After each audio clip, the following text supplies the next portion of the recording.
Hey guys, welcome back to our third edition of High and Inside, our spring break edition, as the Hoosiers will travel on a Saturday down to Florida to embark on an 8-day stretch that will see them face 7 teams out of non-BCS conferences, Pittsburgh being the only Big East team or major conference team that they will play. And we'll talk a little bit about this past weekend before looking ahead to the spring break trip.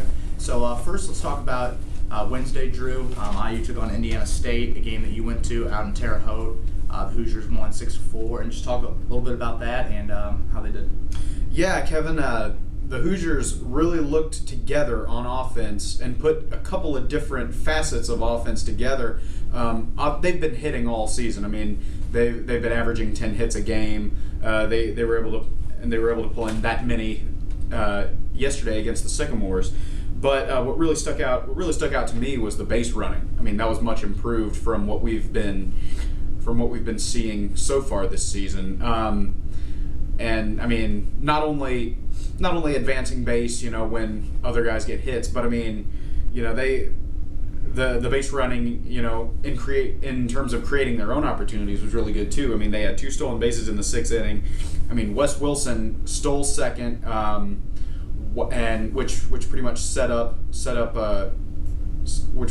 him up to come in for a run when Jared Saberin sacrificed, and then his first RBI of the year. Right, his first RBI of the year. And then Michael Basil, the shortstop, was able to steal home on what Tracy Smith called a gadget play right there when the ISU's pitcher was looking for a pickoff throw at first, but he said as soon as he looked over for first to try for the pickoff, he just went for it and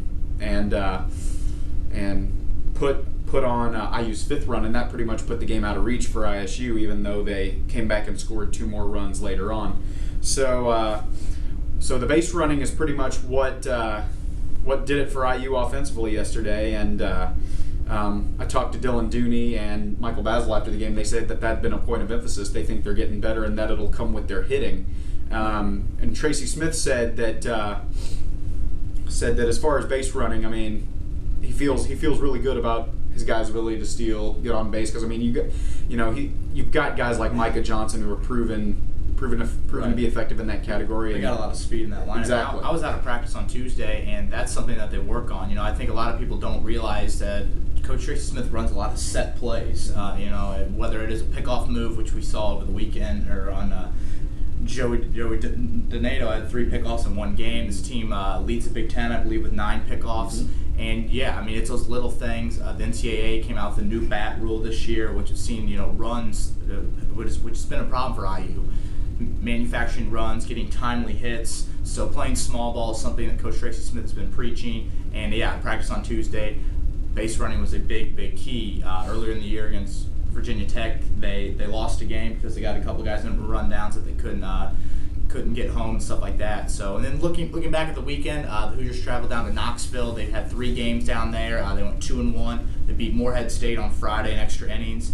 TC Nip did his best. Alex Dickerson impression from earlier in the year when Dickerson threw a guy out at home to beat Coastal Carolina. TC Nip saved the game against Morehead State, throwing a guy out at home, and then in return he had a bases-loaded single that proved to be the winning run. And that was a game where Dickerson didn't start. The Xavier game last Wednesday, a week ago, he did not play. He didn't start against Morehead State. He did pinch hit. So it looks like he's fine. He was back in the lineup on Saturday against Tennessee. Blake Monar pitched another solid outing for them. Monar, I think, has proven to be that number 1 guy. Mm-hmm. He started the Hoosiers' 3 biggest wins of the year: Coastal Carolina, Connecticut, and Tennessee. And he's also pitched the most of any starter. Exactly. I mean, weekend innings is something that he has under his belt. I think people forget he was with Matt Bayshore and Eric Arnett during his freshman year in that weekend lineup, and when IU made the run to the NCAA tournament. And then on Sunday, tough loss to Bradley, 6-2. Bradley had drew 8 walks against Hoosiers pitching staff, where they only had 4 hits. That definitely bugged Tracy Smith. He let his team know that on Tuesday at practice. And I think it's one of those things where finishing the weekend out is something that this team talked about. Wes Wilson, I was able to talk to him in practice on Tuesday, a kid who has been hitting the ball very well for the Hoosiers. He said we got to finish the weekend better. That's twice this year they've won the Friday and Saturday games and then lost in the Sunday game. So looking forward to this weekend. You saw yesterday 7 pitchers for IU in that game, I believe. A lot of guys got bullpen type innings because IU's going to need it next week. Again, 8 games in 8 days. It's something that Tracy Smith is going to get a lot of looks at young talent, some young arms that maybe we haven't seen. We saw Brian Corte throw last Sunday. He's a guy that hadn't pitched all year until the Bradley game. And so I think it's something that he's going to find out very quickly who he has ready to go, because coming back from spring break, a weekend series with Evansville, and then Big Ten baseball. Yeah, exactly. And I mean, Tracy's going to look at a few more things next week. I mean, obviously they're playing some good teams, and they're going to get a lot of guys in, a lot of rotation switching, and another thing is, he's still looking. He said that he's still looking for that complete batting game. Right. I mean, we're starting to see it come together. Obviously, they put together the hitting with the base running and the runs as well.